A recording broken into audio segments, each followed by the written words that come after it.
It was the time of year I feared the most, when my parents and my teacher would meet. Same. Oh, that interview, those 4 words, of course, the parent-teacher interview, can raise anxiety levels among both students and parents. However, this interview can be highly beneficial to your child's school year success. Our next guest will show us how to ace that interview and tips on how to ensure your child's success. We have Ruth Rumack returning, easy for me to say, Director of Education with Ruth Rumack. I can't say it twice. It's a tricky Learning one. Space, Ruth Rumack. Hello. You're Ruru. Can I call you Ruru? You can. You certainly can. So good to see you. So they're fast approaching. We're well into the school year. Yes. Interviews are coming up, and we also are in the middle of lots of assignments and lots of different things happening, and we get to Exhibit A. the backpack. This looks like some persons I've seen around this area. I'm just saying. Me. I won't admit. naming names. But we often see this coming home, right? We've got a whole bunch of things. I'm going to just dump it. Are you ready? Yeah. This That's is what what I happens. suggest you do. Once we a week. have many things in here, and my job is...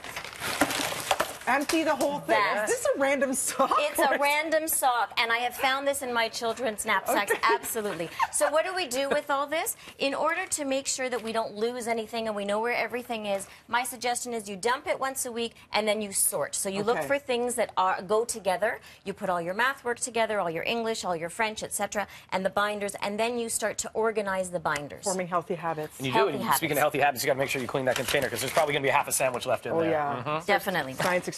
So in order to stay organized, we want to look at some model binders. And, you know, my nephew has a model binder. Unfortunately, I couldn't borrow it today, so we had to make up our own.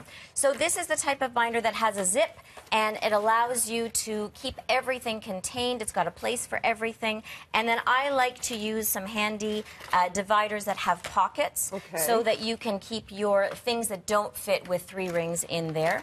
And then, of course, I brought some lovely tools that we need to use. Label maker. You want to make sure you've got a label maker. You want to have a really good hole punch, and, of course, a stapler handy for all of those loose papers. Okay, so before the interview, Yes. we have to be armed with questions for the You have teacher. to. Write them down or you'll forget. You have to know what you want to talk about, because you've only got 10 or 15 minutes and there's a lot to be said. So it's good to have a discussion with your child first. Find out what's working in the classroom. Find out how they're feeling and what they would like to discuss, so that you can have that conversation with the teacher. You mentioned dread. Yeah, you know, as a student, you're nervous. You don't want your parents being your teacher. Those are the 2 worlds you don't want colliding, but this is a Sometimes, good yeah. thing, though. I think it is. I think communication with your classroom teacher is really, really important. If you don't have good communication, then you as a parent can't do your job and you can't support your child well. So it's just important to make sure you've got a good understanding of what's happening in the classroom and who to go to if you need some support. Why is another tip to talk to your child before going in? What do you say? What do you ask them? I think you want to know what's your favorite thing about your class? What do you like to do the best?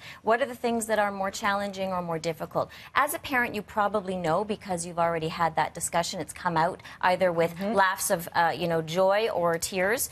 But it's also important to know what is difficult for my child this year. Where are they struggling? And also where are they excelling? So that you can work with the teacher to make sure that they're supported either way.